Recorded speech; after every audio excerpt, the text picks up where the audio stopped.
understand that social media marketing is incredibly important, but like, where do I even start? If this is you, you are so not alone, and I am happy to say that you are in the right place. Today, I'm going to be walking you through the fundamentals, the basics of what you need to get started in social media marketing today. The first thing we need to do is understand what marketing is. Marketing has so much attached to it, and yes, this is something that you can get a degree in school. Go into the marketing psychology of it all, and your girl here is obsessed with it. But in order to get started marketing your small business on social media, you don't need all that. In its most basic form, and even in its complicated form, social media marketing is just talking about your business on social media. And it can be as complicated or as difficult as you want it to be. If you were to grab your phone today, right now, and go onto your Instagram stories and talk about your business, you'd be marketing your business. We have taken marketing and made it this super complicated thing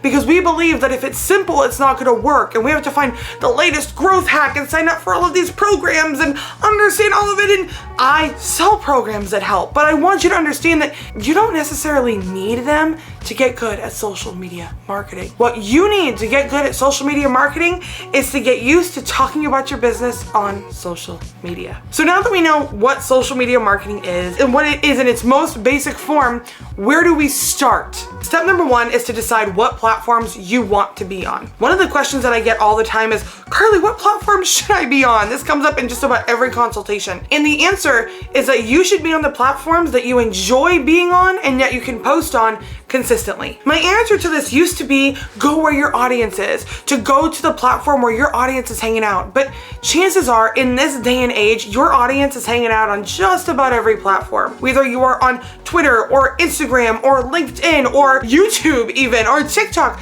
there is an audience for everybody everywhere.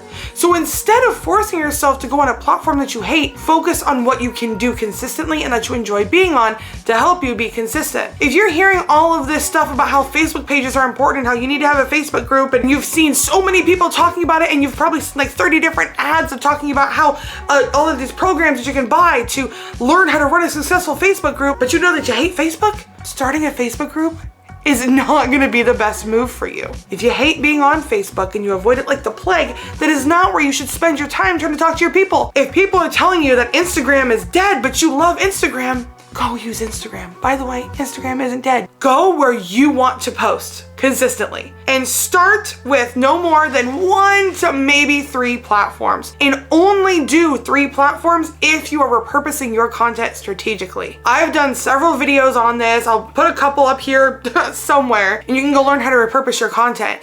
But basically, I want you to focus in and get consistent on at least 1 platform. If you're doing multiple, focus on repurposing so that way you don't have to learn all of these platforms simultaneously. You can just repurpose them and learn as you go. But you just need to find the intersection between platforms you enjoy and platforms that you can post on consistently. That intersection is where you need to be. And if there's a platform that you've been wanting to try but you're not sure of, maybe start testing that out too. If you're currently using Instagram and TikTok, but you've wanted to dabble in Twitter because you hear it's great for networking, start there. Take some of your concepts and start posting them there on Twitter. Make those connections. Don't overthink it. Just get started. Once you know the platforms that you want to be on, the next step is to decide how often you want to show up. This one, you need to look at all of the different elements on the platform. Take Instagram, for example. There's stories, there's static posts, carousel posts, and of course, Instagram Reels. There's also Instagram Lives. So we have all of these different elements, and we need to decide ahead of time what elements we want to use and how often we want to use each element. If we know that we want to use all 5, what does that look like? Maybe you decide that you're going to do stories every day. You're going to post 1 reel a day, Monday through Friday. You're going to do 3 static posts a week, maybe Monday, Wednesday, Friday, and then a carousel post Tuesday, Wednesday, Thursday. You can also do a live once a week on Fridays. Do you have to do it this way? Absolutely not. This is just an example. But this is a way of kind of deciding where you want to show up and how often. If you say you want to show up on Instagram every day, that doesn't really give you much direction as far as actually showing up every day. Does that mean stories? Does that mean reels? Does that mean posts? Does that mean live? It doesn't matter what the solution is. It doesn't matter what the answer is. It's just how you want to show up. If you want to do TikTok, you need to ask yourself, okay, how often are you going to show up? Are you going to do 1 a day, 3 a day? Are you going to go live if you have over 1,000 followers? If you're going to do YouTube, are you going to take advantage of YouTube Shorts or just long form videos? Or are you just going to do YouTube Shorts and no long form videos? Get clear on this. Think about the different elements and how you want to show up. Getting this specific with how often you're going to show up within each element of the platform will help you fight against FOMO. Because if you decide that you're only going to focus on Instagram stories and reels, do not allow yourself to get sucked in when you get ads for programs teaching you about how to go live on Instagram and how going live is great. If live isn't in your plan, that's okay. Don't give in to FOMO, stick with the plan. If you want to start adding in lives and you're doing it from a place of like, okay, I'm used to this, I'm consistent now, I want to start doing lives, that's different than the, oh my gosh, everybody's doing lives, that's the only way to grow on Instagram. No, whatever the only way to grow on Instagram is, it's not the only way to grow. There's lots of other ways to do it. You just need to stick with whatever the plan is that works for you in your life. Once you decide how often you're going to show up, the next step is to ask yourself, what are your goals? What is your goal for social media marketing? Are you wanting to increase brand awareness? Are you wanting to grow your email list? Are you wanting to increase traffic to your website? Are you wanting to direct sell your products? Are you wanting to network and collaborate? What is your goal? And you can have multiple goals, but you want to make sure that whatever your goals are, they are clear and you have a direction. The reason this matters so much is because if your goal is to network and build relationships and increase engagement, that's going to be a very different strategy than wanting to build your email list. The calls to action are going to be different, how you show up is different, and the actual content you create will be different. So you want to be very clear on what your goal is. If you do have multiple goals, that's fine, but you still want to have a direction. Once you know how often you're going to show up and you get clear on your goals, then you can start to look at the content you put out and go, okay, how does this fit? How does this kind of fit in? If my goal is to increase engagement, then I need to make sure that my calls to action are simple and they get people to comment and respond, and you're starting conversations, you're getting in the DMs, you're directing people to do what you want them to do. If you want them to join your email list, then you're going to be promoting your freebie a lot. You're going to be pulling content from your freebie and talking about how great it is to get those people to go sign up for that freebie and get on your email list. This is why knowing your goal is so important.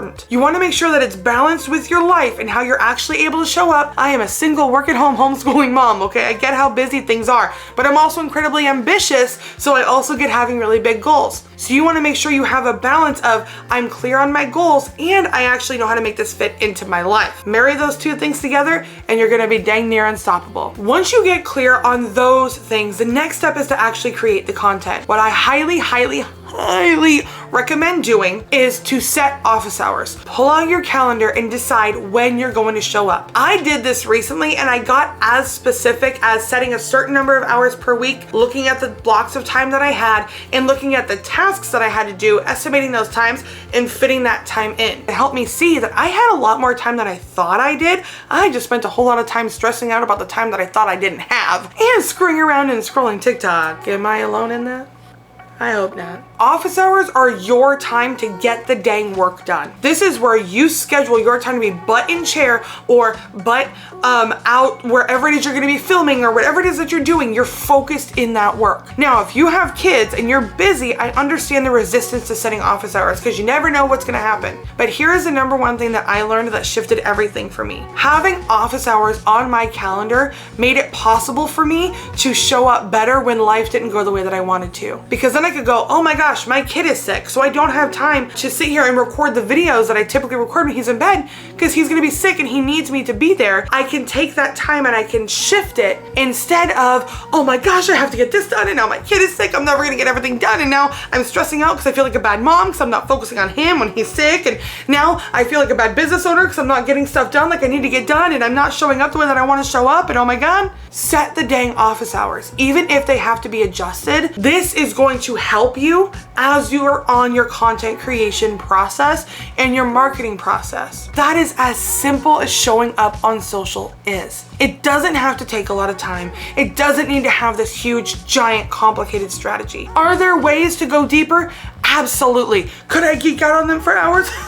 Absolutely. But what I want you to do when you're starting, let yourself just start. Decide the platforms that you're going to be on. Decide how often you're going to show up within each element. Figure out your goals. Figure out the content that you're going to create to meet those goals, and then create the content. Don't make it any harder than that. The thing is if you commit to this, if you commit to showing up messy and you show up for 90 days, you're going to have invaluable data to make better decisions down the line. But if you don't start, you're not having any data to work with. Sure, there are best practices, but the best practices are pointless when they're too much and you can't keep up with them. Best practices are a complete waste of time if they lead you to burnout, or if they lead you to doing stuff when you are not connected to it and you don't really even want to be doing that in the first place. So don't, just start.